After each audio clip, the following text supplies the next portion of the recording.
नमस्कार. भोगीची भाजी करताना हे पदार्थ आवर्जून घाला.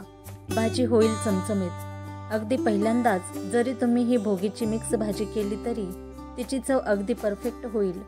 मिक्स भाजी करताना काय काळजी घ्यावी याविषयीच्या या काही टिप्स. मकर संक्रांतीच्या आदल्या दिवशी म्हणजेच भोगीच्या दिवशी सगळ्या भाज्या घालून मिक्स भाजी केली जाते. या ऋतूमध्ये मिळणाऱ्या जास्तीत जास्त हंगामी भाज्या घालून ही भाजी तयार होते.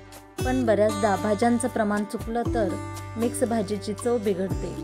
कधी कधी एखादा पदार्थ खूपच उग्र लागतो तर कधी कधी भाजीला चांगला स्वाद येतच नाही. असं होऊ नये म्हणून नेमकं काय करावं आणि मिक्स भाजी करताना काय काळजी घ्यावी याविषयीच्या या काही टिप्स.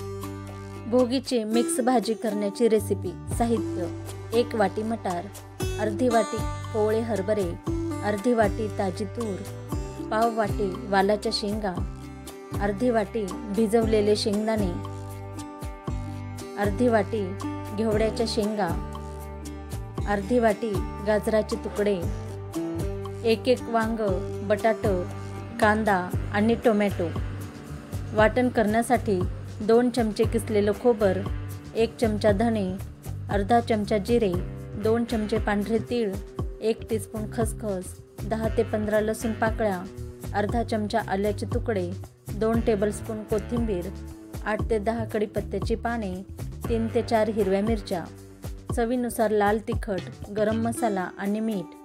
कृती: सगळ्यात आधी कढई गॅसवर गरम करायला ठेवा आणि त्यामध्ये थोडंसं तेल घालून सगळ्या भाज्या परतून घ्या. वाटण करण्यासाठीचे जे पदार्थ आहेत ते थोडेसे भाजून घ्या आणि थंड झाल्यावर मिक्सरमधून फिरवून त्याचं बारीक वाटण करून घ्या. आता कुकर गॅसवर गरम करायला ठेवा. त्यात थोडं तेल घालून फोडणी करून घ्या. यानंतर वाटण घाला आणि व्यवस्थित तेल सुटेपर्यंत परतून घ्या. त्यामध्ये तिखट, गरम मसाला घाला. वाटणाला पाणी सुटलं की मग परतून घेतलेल्या भाज्या घाला. थोडेसे तीळ घाला आणि भाज्या बुडतील एवढं पाणी टाका. चवीनुसार मीठ घालून कुकरचं झाकण लावून घ्या आणि 1 शिट्टी होऊ द्या.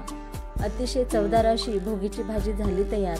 कुकरच्या जास्त शिट्ट्या घेणं टाळावं, कारण मग भाज्या गरजेपेक्षा जास्त शिजून होतात आणि मग भाजीची चव जाते. धन्यवाद.